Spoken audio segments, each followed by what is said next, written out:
ആവശ്യപ്പെട്ട്, അതായത് ഈ അറക്കൽ തറവാട്ടുകാരാണ് ചകിരിയൊക്കെ ആ ഒരു കയറാക്കിയെടുത്ത് വലിയ രൂപത്തിലുള്ള ആ ഒരു വിപണികൾ നടത്തിയിരുന്നത്.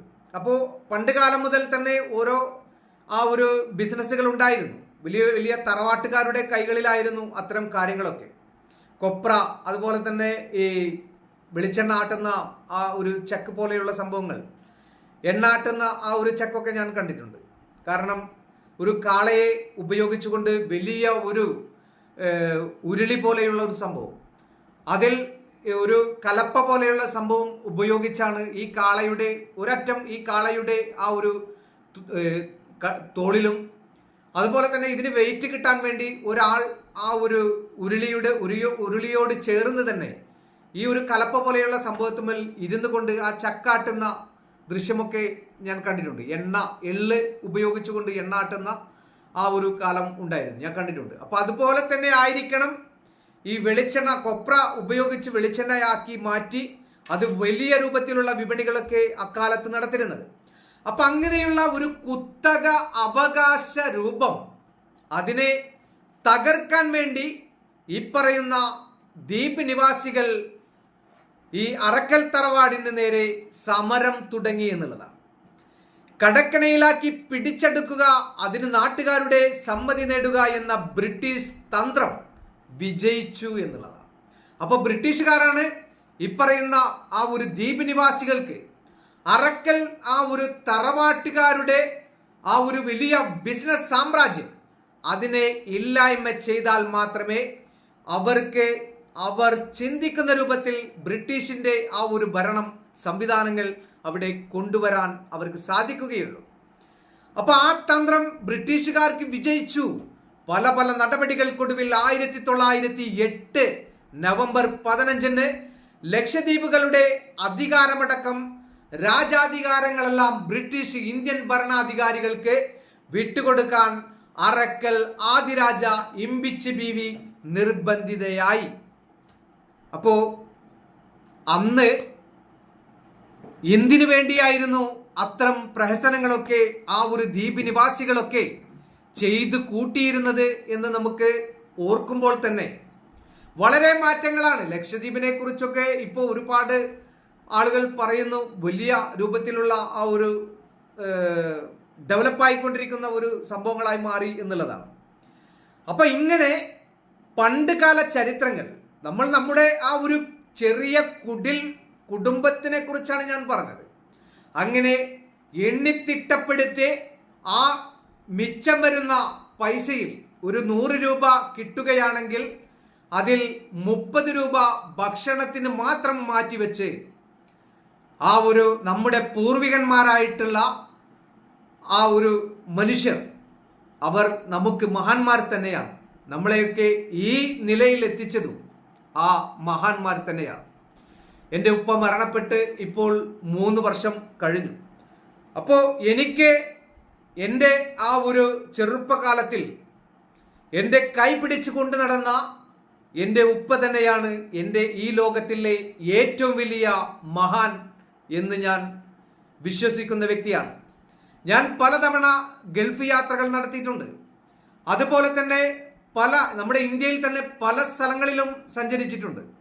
അപ്പൊ ഇങ്ങനെ ഒറ്റപ്പെട്ട ഈ ഒരു യാത്രകളിലൊക്കെ എൻ്റെ മനസ്സിനെ കൊണ്ടുപോകുന്നത് ആ ഒരു ട്രെയിനാണെങ്കിലും അതുപോലെ തന്നെ ഫ്ലൈറ്റ് ആണെങ്കിലും മറ്റ് വാഹനങ്ങളാണെങ്കിലും എൻ്റെ നേർപ്പാതി ആ ഒരു മയക്കത്തിൽ ഞാൻ ഏറ്റവും കൂടുതൽ ചിന്തിച്ചിരുന്നത് എൻ്റെ ഉപ്പയാണല്ലോ എന്നെ ഈ നാടുകളിലേക്കൊക്കെ കൊണ്ടുപോകുന്നത്. കാരണം അവരുടെ ബ്ലഡാണ് നമ്മുടെ ശരീരത്തിൽ. ആ ബ്ലഡ് അവർ ചിന്തിക്കുന്നതിലും അപ്പുറം നമ്മളെ സഞ്ചരിപ്പിച്ചു കൊണ്ടിരിക്കുകയാണ്. അവർ കാണാത്ത ഇടങ്ങൾ നമ്മൾ കാണുകയാണ്. ഇങ്ങനെ കാണുന്ന ആ ഒരു യാത്ര പോകുന്ന സമയങ്ങളിലൊക്കെ ഏറ്റവും കൂടുതൽ എന്നെ കൊണ്ട് നടക്കുന്നത് എൻ്റെ ഉപ്പയാണ്, എൻ്റെ ഏറ്റവും വലിയ ആ ഒരു മഹാൻ തന്നെയാണ് എന്ന് തന്നെയാണ് ഞാൻ വിശ്വസിക്കുന്നത്. അപ്പോൾ എനിക്ക് മേലെ ഞാൻ ആരെയും അധികാര ആ ഒരു ചുമതല ഉണ്ടാക്കി കൊടുത്തിട്ടില്ല. കാരണം എന്നെ ഭരിക്കേണ്ട ആ ഒരു രീതിയിലേക്ക് നമ്മൾ എത്തിച്ചു കൊടുക്കുന്നില്ല. രാജ്യം ഭരിച്ചോട്ടെ, അതല്ലെങ്കിൽ നമ്മുടെ കേരളം ഭരിച്ചോട്ടെ, നമ്മുടെ നികുതി പണം അവർ വാങ്ങിച്ച് അത് ഉപയോഗിച്ചോട്ടെ. പക്ഷേ നമ്മുടെ സ്വാതന്ത്ര്യത്തിന് മേൽ കത്തിവെക്കുന്ന ആ ഒരു ഭരണ സിസ്റ്റങ്ങൾക്ക് നമ്മൾ ഒരിക്കലും അടിയറവ് പറയുകയില്ല. അത് ഇനി ഏത് രാഷ്ട്രീയ പാർട്ടി ആയിക്കോട്ടെ, ഏത് മത മേലാളന്മാർ ആയിക്കോട്ടെ. ഞാൻ എൻ്റെ വ്യക്തിപരമായിട്ടുള്ള ആ ഒരു തീരുമാനത്തിലാണ് മുന്നോട്ട് പോകുന്നത്. ഇപ്പൊ നമ്മൾ ഇന്ത്യയുടെ ആ ഒരു പഹൽഗാമിൽ ഉണ്ടായ ഭീകരാക്രമണം നമ്മൾ എക്കാലത്തെയും പോലെ അതൊരു ചെറിയ അനുഭവമായി അങ്ങോട്ട് മാറും എന്നൊക്കെ ചിന്തിച്ച ഒരു വിഷയമായിരുന്നു. പക്ഷേ ഇന്ത്യ അതിനെ അതിശക്തമായ രൂപത്തിൽ ഓപ്പറേഷൻ സിന്ദൂർ എന്ന് പറയുന്ന ആ ഒരു തന്ത്രപ്രധാനമായിട്ടുള്ള ഓപ്പറേഷനിലൂടെ നമ്മുടെ ഇന്ത്യയിലേക്ക് നുഴഞ്ഞു കയറി വന്ന് നമ്മുടെ ഈ ഭാരതത്തിന്റെ സ്വസ്ഥതയും സമാധാനവും നഷ്ടപ്പെടുത്താൻ കച്ചകെട്ടി ഇറങ്ങിയ ആ ഒരു തെമ്മാടി വർഗത്തെ ഇല്ലായ്മ ചെയ്തപ്പോൾ ഏറ്റവും കൂടുതൽ എൻ്റെ നെഞ്ചിൽ കൈവച്ചുകൊണ്ട് ഞാൻ പറഞ്ഞ ഒരു വാക്കുണ്ടായിരുന്നു. ആ പറഞ്ഞ വാക്കും എന്നെ പഠിപ്പിച്ച, ഞാൻ ഏറ്റവും കൂടുതൽ വിശ്വസിക്കുന്ന ആ ഒരു മതത്തിൽ നിന്നും കിട്ടിയ വാക്ക് തന്നെയാണ് അൽഹംദുലില്ലാ. കാരണം നമ്മൾ ഈ ഭാരതത്തിൽ ജീവിക്കുകയാണെങ്കിൽ പ്രവാചകൻ പറഞ്ഞിട്ടുണ്ട്, നമ്മൾ ഏത് മുസ്ലിങ്ങളായിട്ടുള്ള ഏതൊരു വ്യക്തിയായാലും അവർ ഏത് ഭരണാധികാരിയുടെ കീഴിലായാലും ആ ഭരണാധികാരി ഏത് രൂപത്തിലാണോ നമ്മളെ ഉപയോഗപ്പെടുത്തുന്നത് അതനുസരിച്ചായിരിക്കണം നമ്മൾ ആ ഒരു ഭരണാധികാരിയുടെ കീഴിൽ പ്രവർത്തിക്കേണ്ടത് എന്നുള്ളതാണ്. അത് ഞാൻ ചുരുക്കി പറഞ്ഞ വിഷയമാണ്. അപ്പോൾ ഒട്ടനവധി കാര്യങ്ങൾ വെച്ച് നോക്കി കഴിഞ്ഞാലും നമ്മൾക്ക് ഏറ്റവും ഇഷ്ടപ്പെട്ടതും പ്രിയപ്പെട്ടതും നമ്മൾ ജനിച്ചു വളർന്ന ഈ ഒരു രാജ്യം, ആ രാജ്യത്തിന് ഏതെങ്കിലും രൂപത്തിൽ എന്തെങ്കിലും ആ ഒരു പ്രശ്നം ഉണ്ടായിക്കഴിഞ്ഞാൽ നമ്മൾ തീർച്ചയായിട്ടും പണ്ട് കാലത്ത് നമ്മുടെ രാജ്യത്തിനെ സംരക്ഷിക്കാൻ വേണ്ടി ബ്രിട്ടീഷുകാരുമായിട്ട് പടപൊരുതിയ മഹാനുഭൂതികളായിട്ടുള്ള നമ്മുടെ പൂർവികന്മാർ, അതേ രക്തം നമ്മുടെ ശരീരത്തിലുമുണ്ട് എന്നൊന്ന് ഒരു നേരം ഒന്ന് വിശ്വസിച്ചാൽ മതി, ഒന്ന് ചിന്തിച്ചാൽ കഴിയുന്ന വിഷയമേ ഉള്ളൂ. അപ്പൊ നമ്മുടെ രാജ്യം നമ്മുടേതാണ്. ഇപ്പോ ഒരു ക്രിക്കറ്റ് താരത്തിന്റെ വിഷയമാണ് ഏറ്റവും കൂടുതൽ ഇന്ന് ചർച്ച ചെയ്യപ്പെട്ടുകൊണ്ടിരിക്കുന്നത്.